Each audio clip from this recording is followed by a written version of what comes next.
In cinematographic digital practice, there are several basic tools to determine exposure, waveforms, false color, zebra, and histograms.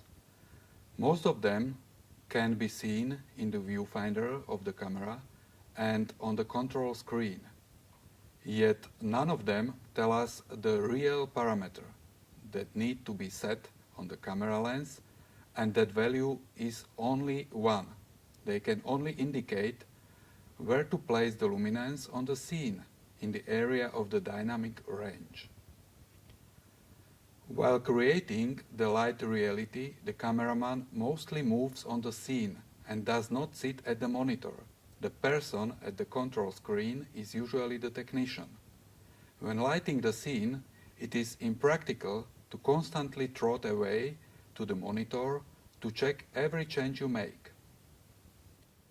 The cameraman has to determine the correct parameters and handle the communication with the gaffer for every single lamp directly on the scene by giving instruction such as more, less, cover, uncover, sharpen, and like.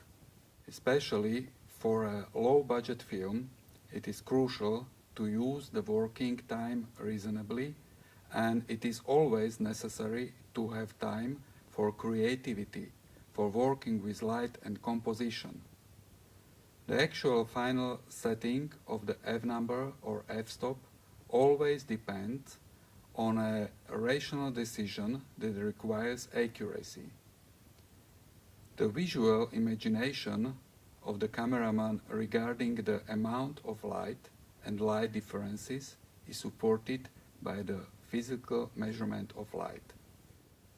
This is where the incident meter and the spot meter come in. If we light the scene from the lamp to lamp, we measure light directly on the spot, where the light falls on individual object of the scene. In that case, we can define which light source is involved. The cameraman's instruction to the gaffer are thus clear. The monitor that can show the distribution of luminance and dynamic range, for instance through false tones, for luminance range, it is good for the last check of the final light. When creating a lighting framework, it is helpful to use classic instruments such as the incident meter, which measures the incident light, and spot meter that measure the reflected light. These instruments may seem old-fashioned to the young generation of cameramen, but as a classic filmmaker who has worked with film, I say that the spot meter and incident meter still remain of relevance alongside the numerous electronic devices in the digital era. Every cameraman should own such instruments. The subject of our research is efficiently apply these instruments on the scene while embracing the possibilities of digital recording along with using the possibilities of the dynamic range. We must realize that a cameraman constantly seeks shots continuity and the consistency of individual areas with the system. The sum of shots in the one scene is like one shot. Most people recording images understand the concepts of ISO sensitivity, exposure time, and f-number. However, fewer people know the meaning of 18% gray, which is used by all measuring instruments to determine the correct exposure.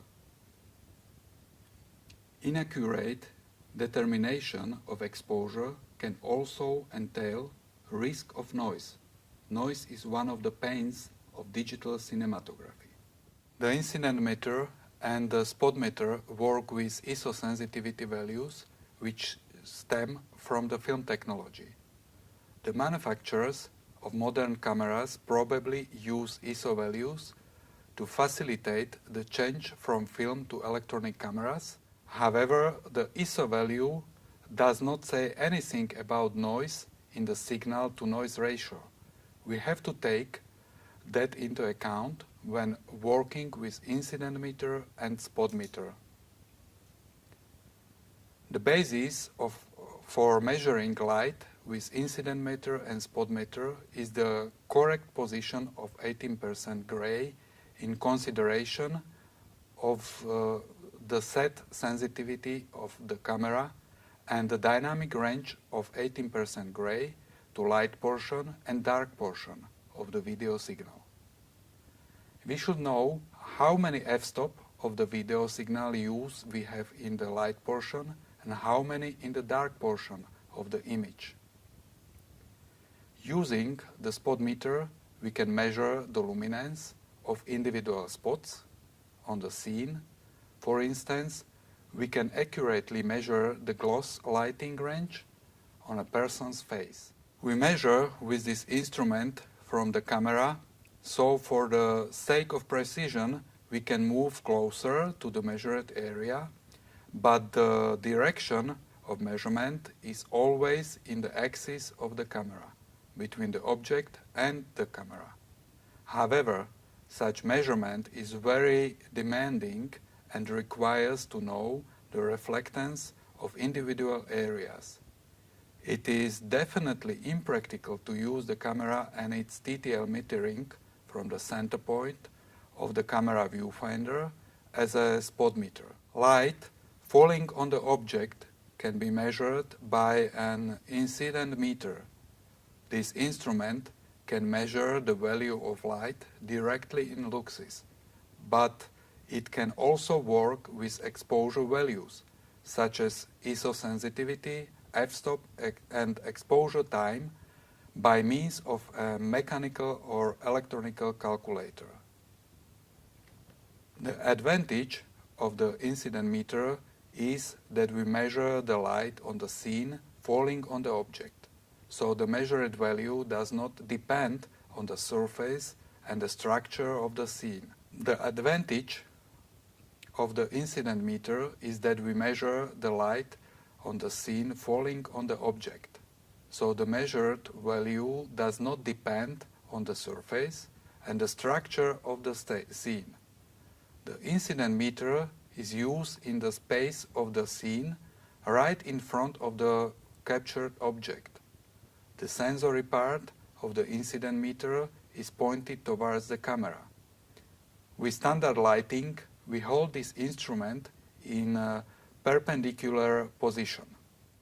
While measuring, one has to be careful not to shade the area with his or her body.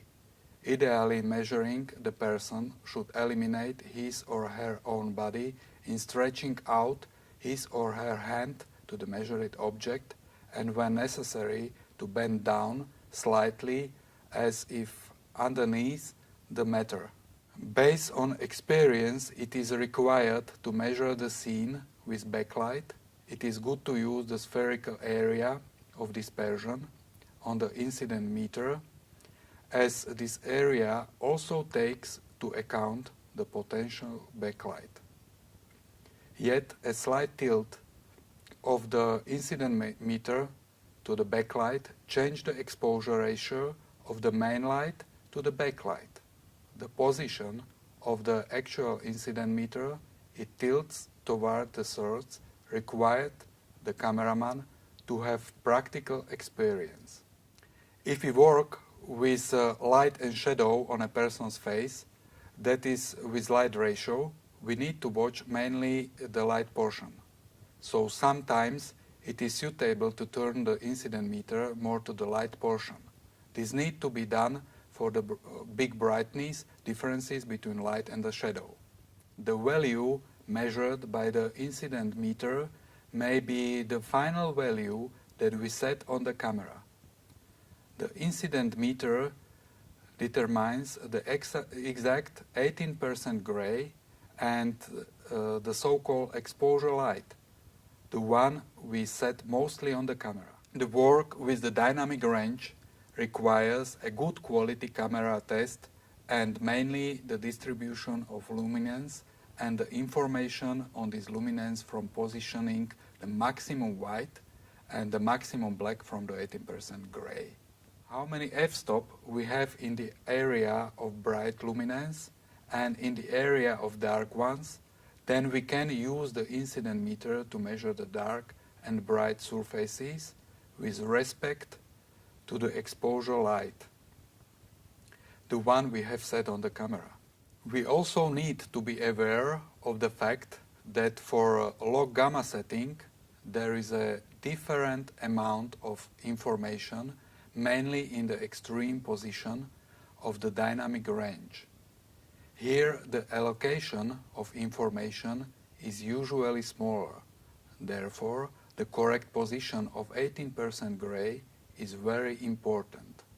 However, it depends on the deliberate decision of the cameraman which luminances are the most relevant for their films and what quality of luminances they will work with. While measuring light intensity on the scene, the ideal approach is to combine both measuring instruments, the spot meter and the incident meter. While the former allows us to control the dynamic range of the scene and the reflectance of the individual areas in the scene, by means of the latter, we can watch the final value that we are setting on the camera.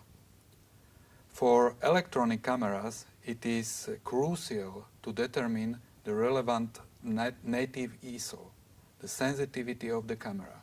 The information given by the manufacturer may not be accurate. The use of classic measuring instruments makes the work of the cameraman more efficient and precise. Looking at the monitor in the final result serves just to check the correctness of the measurement directly on the scene. With low-budget films, the main emphasis is placed on the cost saving with regard to human resources and equipment. One option how to compensate for this deficiency is accurate measurement directly on the scene. One can take advantage of the technical possibilities offered by modern camera in context of using wide dynamic range, which is applied mainly in shooting in authentic location, along with using real light sources without the possibility of their correction. Our next research in this field will be aimed at comparing individual possibilities of professional cameras with regard to exposure measurement and considering the optimal use of the dynamic range for professional practice with a focus on efficiency and the quality of a cameraman's work, exploiting the greatest potential possible of digital recording device for moving images in the making of low-budget films. Further, we are planning to study effective calculations by means of the exposure value of the scale and the use of the dynamic range with a maximum efficiency of usable data. This has been a short video version of my paper.